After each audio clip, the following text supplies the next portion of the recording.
Darth Vader, Dark Lord of the Sith, stood on the bridge of the Death Star.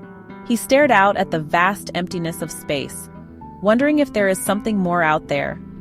You see, he had recently stumbled upon the Lord of the Rings series and watched them with rapt attention.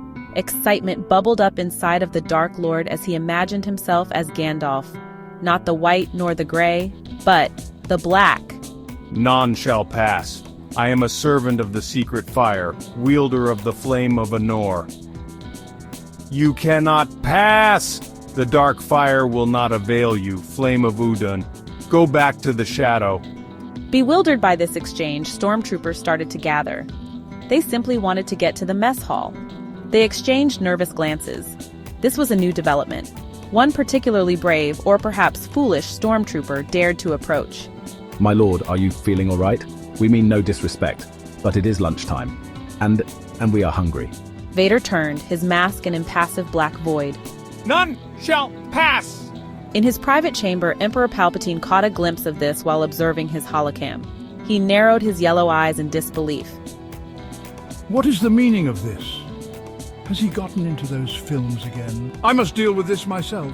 Meanwhile, back at the mess hall, or as Vader was now calling it, the bridge of Khazad-dûm. The stormtroopers started to disperse. Lord Vader quoting wizards was not something they wanted to question or deal with. The memory of the recent Jurassic Park incident fresh in their minds. Vader burst into the Emperor's throne room for the quarterly reports.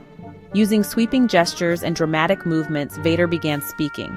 Do you feel it, my master? A great eye watches us from afar. What are you on about, Vader? Explain yourself, my apprentice. We need to deal with the Wookiee revolt. Steal your mind, my apprentice. I have seen the ring, my master, the one ring to rule them all. The great eye is ever watchful. Middle-earth calls to me, and I must answer. Vader! You're watching films again, aren't you? Aren't you? These are not films, my master, but true tales and documentaries of courage, destiny, and... Enough. You're embarrassing the Empire. The next morning, Vader, or Gandalf the Black, as he was demanding people call him, found Palpatine in the Death Star cafeteria. The Emperor had watched the whole series of The Lord of the Rings and was now convinced that he must take part in this quest with Gandalf the Black. I am Gimli, son of Gloin, and I shall smite any who dare question my honor. Ah, Gandalf the Black, may the beard of Durin be upon you. Come, join me for second breakfast. It's most important, you know, especially when one is on a quest. Vader stared at his master, his mechanical breathing echoing in the silent cafeteria, his black mask radiating what could only be described as smug satisfaction. A quest, my master, he finally rasped. You have seen the truth, the way of Gondor calls to you.